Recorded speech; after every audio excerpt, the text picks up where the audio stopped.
بسم اللہ الرحمن الرحیم۔ السلام السلام علیکم۔ ہمارے یوٹیوب چینل کو سبسکرائب کر دیں، لائک کرنا مت بھولیے گا۔ شکریہ۔ اگر چاہتے ہو کہ تمہاری سب دعائیں قبول ہو جائیں تو تہجد پڑھا کرو اور اللہ جل جلال سے اپنے دل کی سب باتیں کیا کرو۔ اس وقت اللہ جل جلال ہمارے بہت قریب ہوتا ہے۔ نماز کو محبت سمجھ کر ادا کرو گے تو اگلی نماز کے لیے اللہ پاک تمہیں خود کھڑا کرے گا۔ حرام چیزوں اور حرام کاموں سے ہمیشہ بچتے رہو، تمہاری دعائیں قبول ہونا شروع ہو جائیں گی۔ جب رب راضی ہونے لگتا ہے تو بندے کو اپنے عیبوں کا پتہ لگنا شروع ہو جاتا ہے اور یہی اس کی رحمت کی پہلی نشانی ہے۔ وہ آزماتا ہے تمہیں تمہارے دل کے قریب چیزوں سے۔ دنیا کا سب سے انمول تحفہ نیک ہم سفر ہے جو قیمت سے نہیں قسمت سے ملتا ہے۔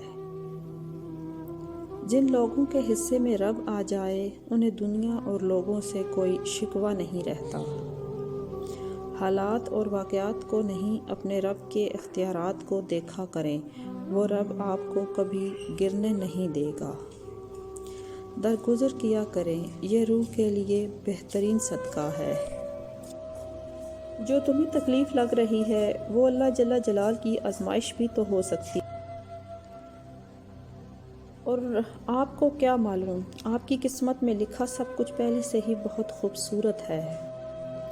اور ایک دن جب تم ٹوٹ جاؤ گے تو تمہیں بھی اللہ سے بات کرنا آ جائے گی۔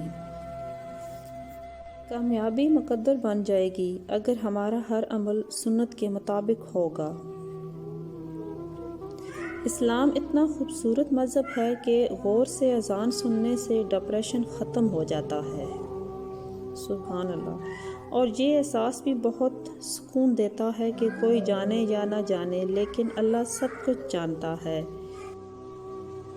کسی کا دل توڑنے سے پہلے اتنا ضرور یاد رکھنا کہ بندے کی معافی بندہ دیتا ہے۔